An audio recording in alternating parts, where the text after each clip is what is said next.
this video, you're going to see a real-life activation of an EPIRB, or Emergency Satellite Beacon, by a family stranded in the Australian desert who were eventually rescued by the authorities after being out there for about 5 days. It's been national news, international news, and that's actually how I got involved, because with my experience as an ex-Army helicopter pilot, Air Force pilot, flying instructor, survivalist, and also adventurer, I was asked by the news to comment on the story. Then after the story, the family, Ori, who's the father in the family, messaged me through Instagram, and we had a bit of a chat, and I just thought there's so much useful stuff out of this, which is more aimed at the people that actually go out there and do adventures rather than just what you see on the news. So I've interviewed Ori, and he sent me some footage which nobody's seen before from on the ground when they're actually being rescued, and his personal family footage. So I'm very grateful to Ori for providing that material, and I hope I can do it justice. Please, when you're watching this, don't be critical of what he's done. Think about how you might do things slightly differently, but really this is a learning experience, and he's really putting himself out there to be on camera and talk about his experience. So please feel free to comment with your own experiences with EPIRBs or in emergency situations, but please keep it respectful.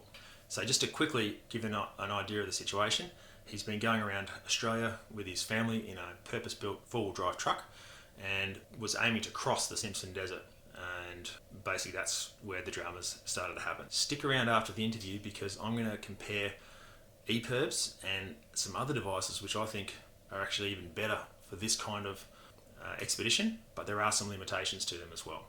One of those limitations is potentially fatal if you don't understand it. So let's jump into the interview with Ori. So Ori, thanks so much for coming on, really appreciate it. It takes courage to speak about things like this, and really appreciate that courage. So can you just take us through really what happened from when you entered the desert, and then with a focus on what happened after you activated the EPIRB and how the situation unfolded from there? Yeah, so basically we entered the desert at Birdsville, basically drove all day in our truck. It's a pretty slow going track, so we averaged about 14k an hour. So yeah, spent all day driving. Basically just before it got dark, we pulled up, set up camp. In the middle of the night we just heard a horrendous storm hit, basically. It hosed down, the wind was a nightmare. Woke up the next morning, it was flooded a little bit where we were, but it wasn't as bad as we thought it would be. It sounded a lot worse than it was. So yeah, just kept pressing on basically for the next day as well. Again, another sort of 10 hours driving off road, set up camp again, same sort of thing. There wasn't really a storm that night, so woke up in the morning, kept pressing on. Then we towards the end of the day, we thought that we were gonna hit Dalhousie that day, roughly around 2 o'clock, but we didn't realise that just before we hit that there was all the mud flats. So that sort of hitting the mud flats was a game changer, obviously. With the first few mud flats, we decided to try a few different things. We were sort of advised to try and stick to the tracks if you can, but most of them, the tracks were just completely flooded. So the ones that we tried to stick to the tracks, it got pretty sketchy. Some of them we tried driving all the way around the mud flats, and that was okay on the size of the mud flats that they were. But the one that we eventually got stuck in was it was huge. We couldn't get around it, and the track itself was completely flooded. So what we decided to do, and whether it was the right decision or not, we don't know, but we decided to basically take the high ground off to the side of the track. It looked relatively dry, and we were basically going from high section to high section and just sort of hoping for the best. Once the truck started to break the surface of the ground, it was pretty much, we were passengers from there, and we just had to hit it as flat out as we could, and hold on basically for the best. Actually got stuck about 30 metres back from where the truck ended up, but we were still able to sort of move backwards and forwards enough that we could dig out a bit, get some max tracks in there, and get another run up. Once we got going again, again it was just I had to hold it flat and hope that we could get out of there, and it just once we lost momentum, it sunk down basically to the axles, and that was basically where it stayed. So me and Lindsay spent a good sort of 4 hours digging that afternoon to try and free it up, but it was just complete slop. You'd step out of the truck and you'd sink right up to your knee basically. So there was really not a lot that we could dig out at that time. As soon as you dig it out, the water would flow in, and it was horrible. So we thought we'd set up camp, reassess in the morning. So we did that, had a bit of a rinse off, went to sleep, got up the next morning, again started digging. It was still pretty well slop at that point, so dug for a few hours, weren't getting anywhere, couldn't even get the max tracks under the tyres. I tried getting the spare tyre off the truck, burying it behind the truck, because we got front and rear winches, so tried winching it backwards, tried winching it forwards, it just wouldn't move at all. So that was when basically we made the decision. It was about 10 a.m. I think, to set off the PLB, and once we set it off, I basically clipped it onto the roof of the truck so it would get as good signal as it could. And from that we went into the camper and waited to see. We actually had no idea what would happen. We knew that obviously it would alert the safety team, but we didn't know how long it would take for them to come out. We thought it could be days. We just weren't sure. So we went back in the camper and just sort of rested up. We were all blistered and everything from all the digging, so covered in splinters and covered in blisters.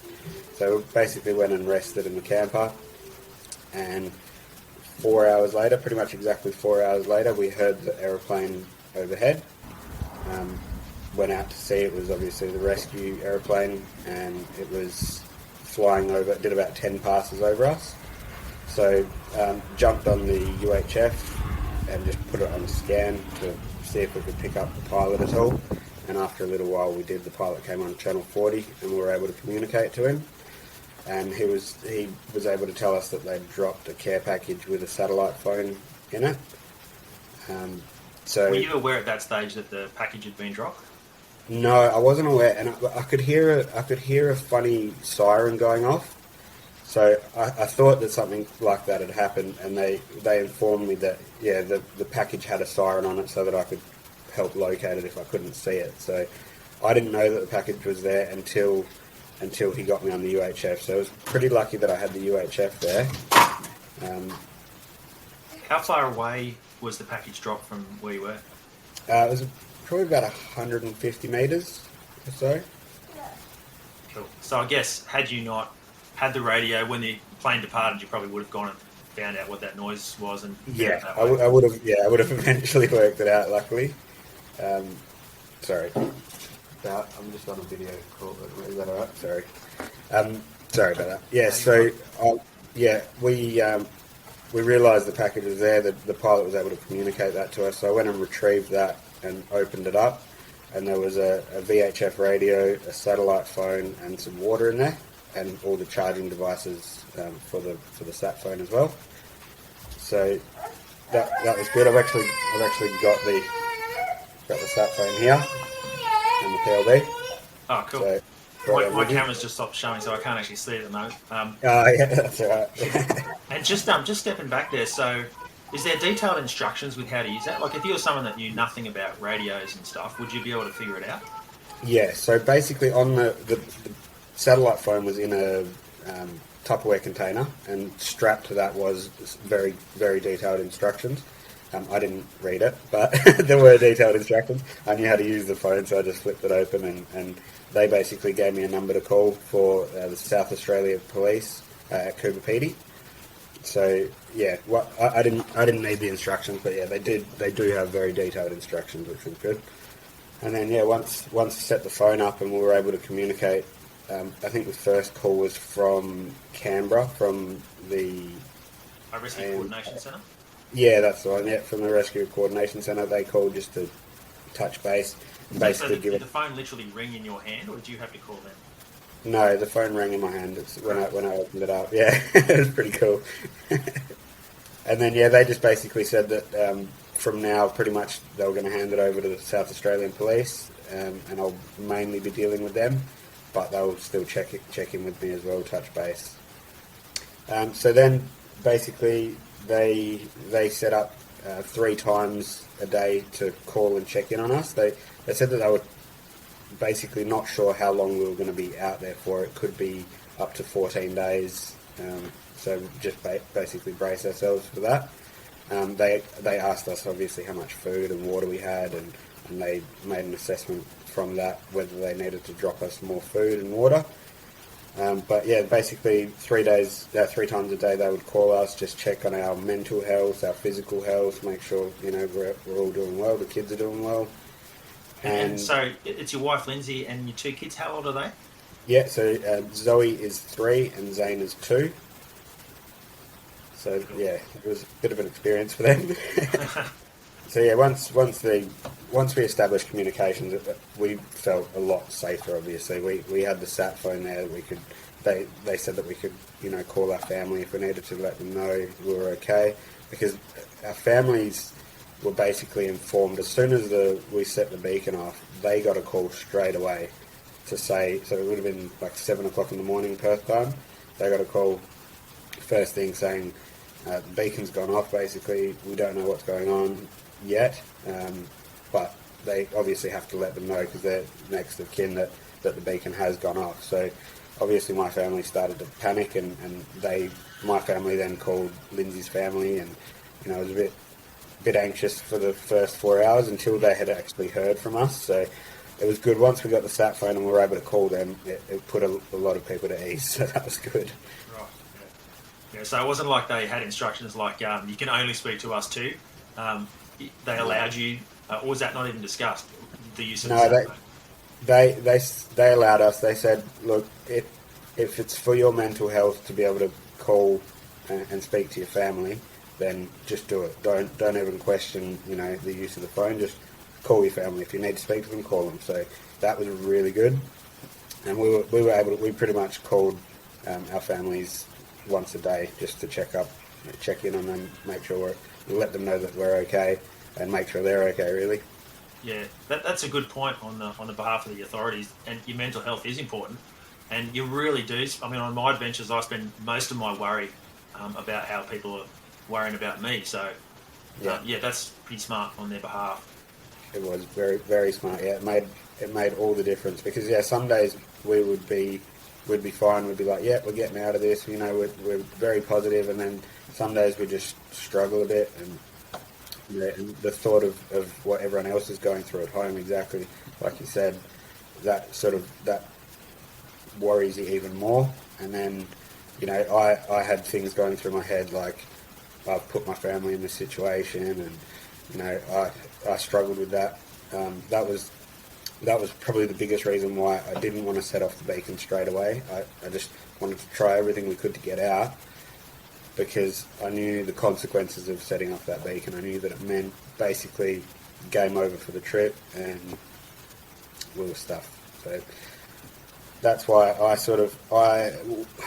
knew that as soon as we set that off, it was game over. But I also knew that we're better off setting it off sooner rather than later, before we get into trouble running out of water. Or I know there was a lot of water around, and we could probably make it work.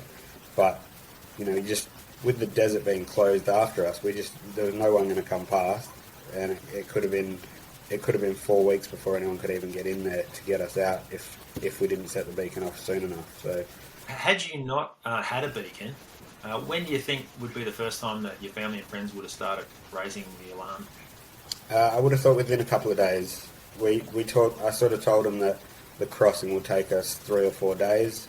And it was basically day 4 that we set off the beacon. It would have made things a lot harder for the aircraft to be able to find us, I would have thought, without that beacon. Oh, exactly. Yeah. So there basically is no search in the search and rescue part. It's just straight to the rescue and the coordination of it. Exactly. So that would have saved a whole bunch of resources.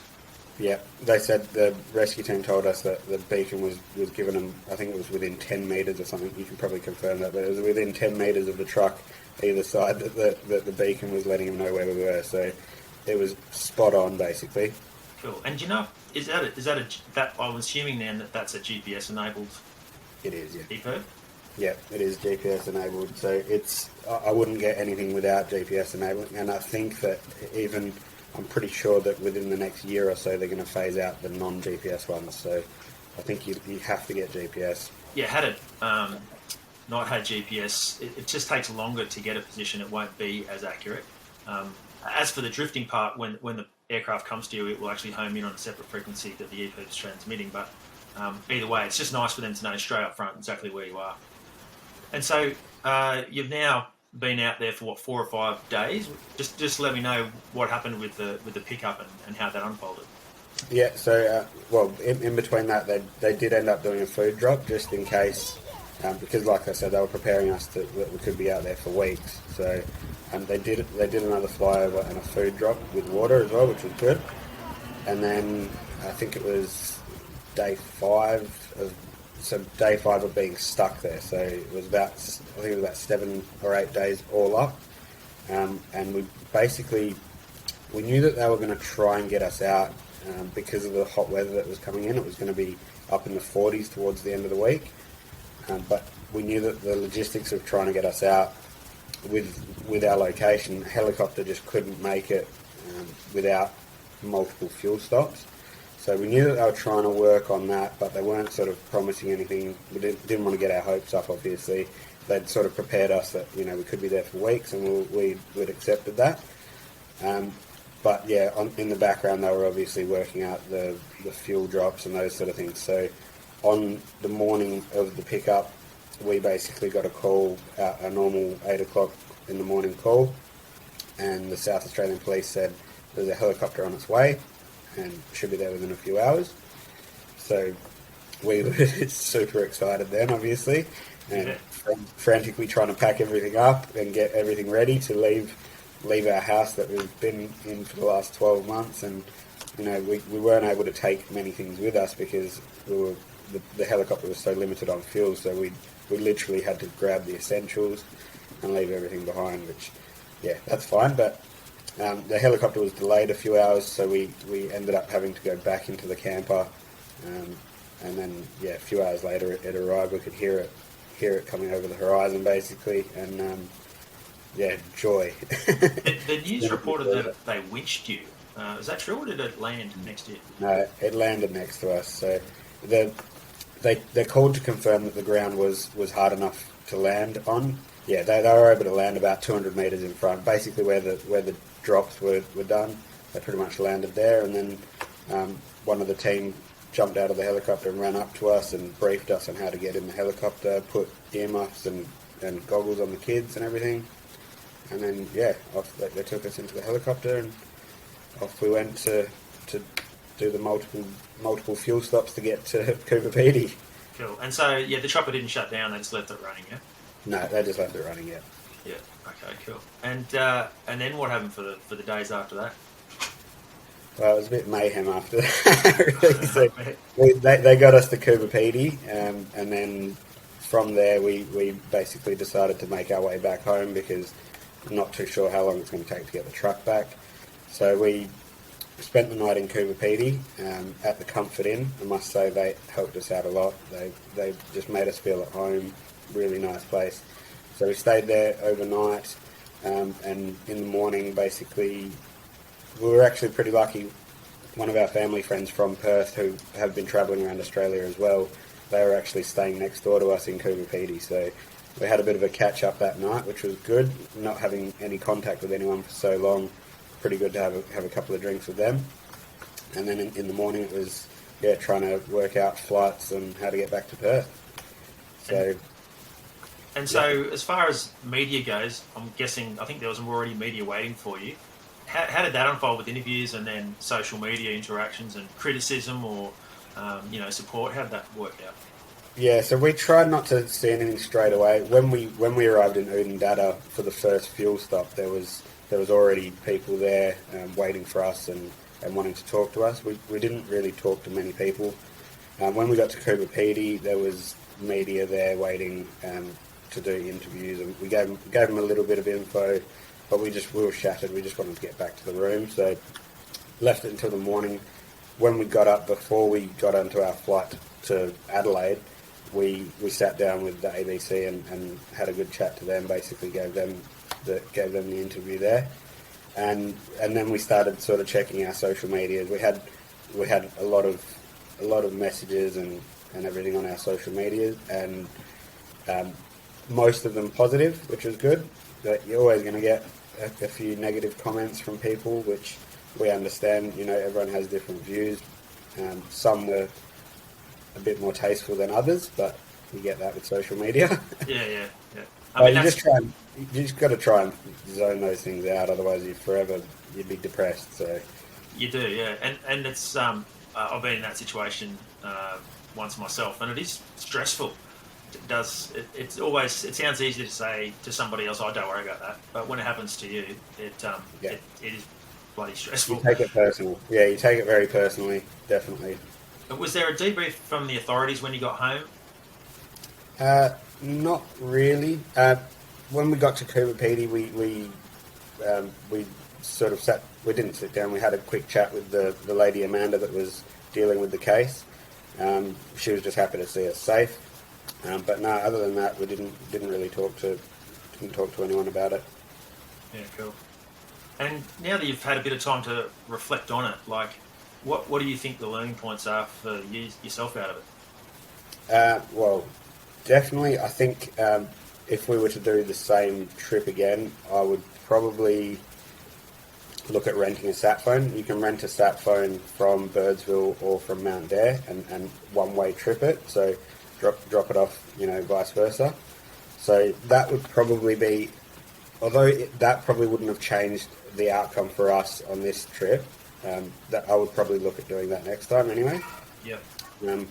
Because for us, the amount of this remote that we do, it wouldn't warrant us buying a sat phone, I wouldn't have thought. So I think renting it for that purpose is the best. And because for our 12-month travels, we haven't really needed to make any communications like that. So, other than that, probably, I mean, we checked weather. Everyone sort of roasted us for not checking weather. We knew the weather. No one predicted it was going to be that bad. That storm wasn't going to be as, it wasn't going to drop. And just also just on the prep side of it, food and water wise, how much food and water did you have? Oh, we had plenty of food and water. So we emptied. We've got 3 fridges basically in the truck and the camper, and we had probably 250 litres of water. So we entered the desert with plenty of water and plenty of food. Probably would have lasted us maybe 2 weeks in food, and if we stretched it, probably a bit longer with water. But with the kids, it's hard. You got to wash them and their bowls and stuff like that. So food and water wise, I think we were very well prepared for that. But yeah, other than that, I don't know what more we could have done to prepare, to be honest with. It's always, to do trips like that, you're obviously better off doing them in a convoy or something like that, but we didn't have that luxury, unfortunately. Oh, you're obviously pretty happy with how the authorities dealt with everything? Yeah, I'm really happy with the way that the authorities dealt with it, to be honest. Made us very comfortable. They went above and beyond, I think. I was really, really happy with them. Did they criticise decisions that you made or anything like that? No, they basically said we did the right thing about sending off the PLB straight away. But no, they didn't criticise anything, which was, I think, good, because it's not going to help anything in that situation. Criticising what we've done, it's not going to change anything, and it's just going to, it would have made me feel even worse. So we got plenty of criticism after from social media, so that's enough for us. Yeah, most people are their own biggest critics.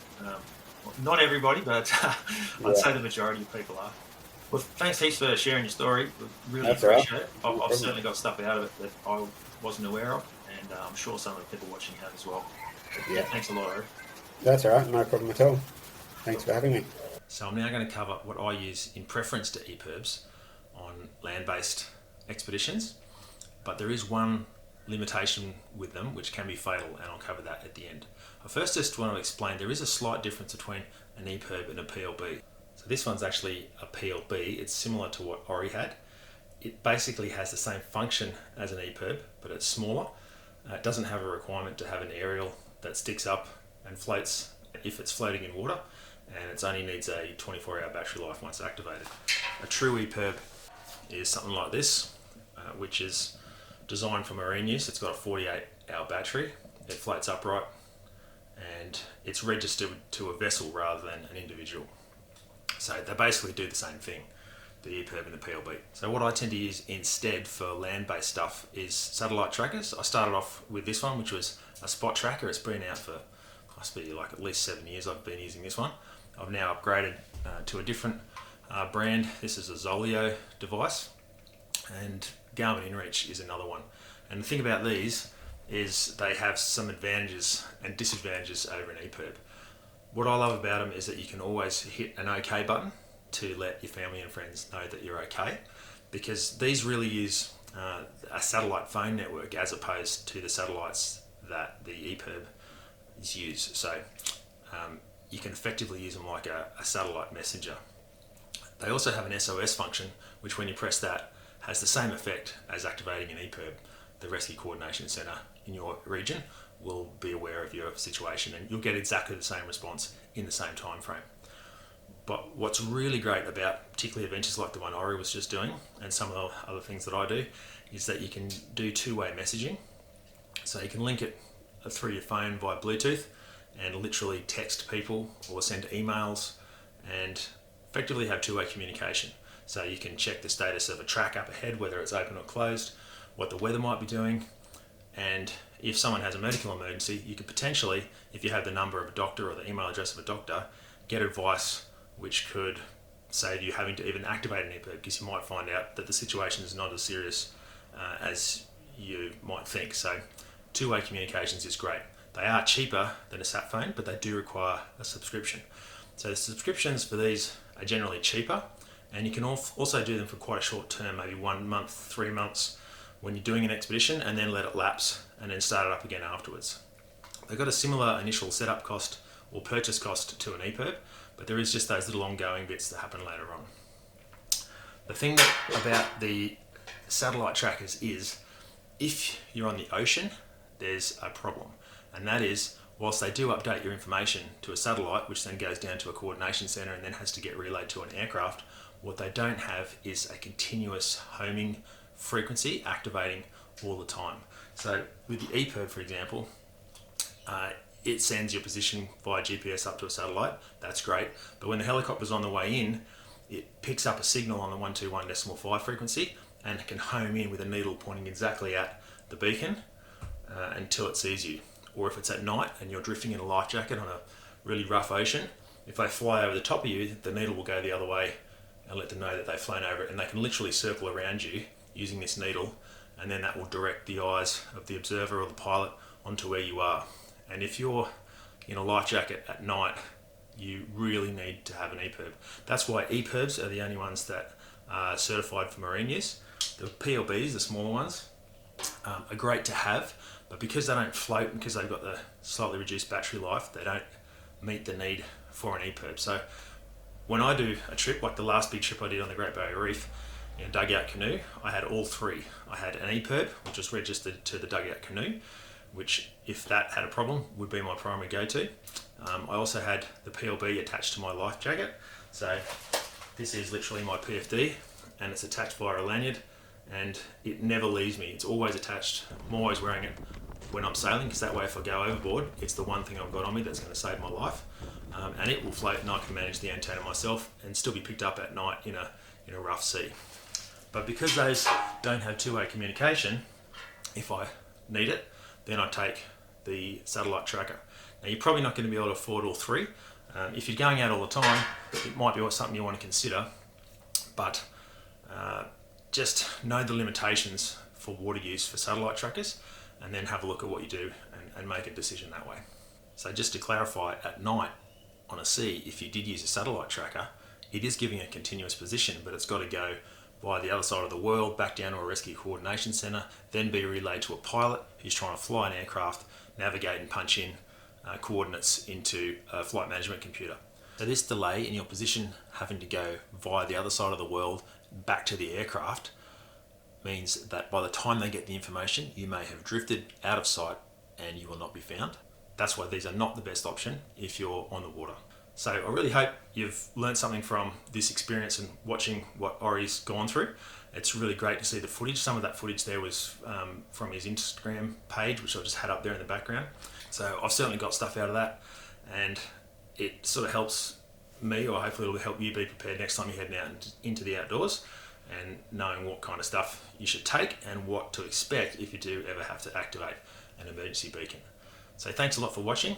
If you like adventures and adventure videos, please feel free to look at my other stuff. Like this video and perhaps subscribe, because I'll be doing a lot more adventure videos in future, and I'll start to incorporate more how-tos with the specifics of how to actually do stuff in the bush, whether that's survival or adventure.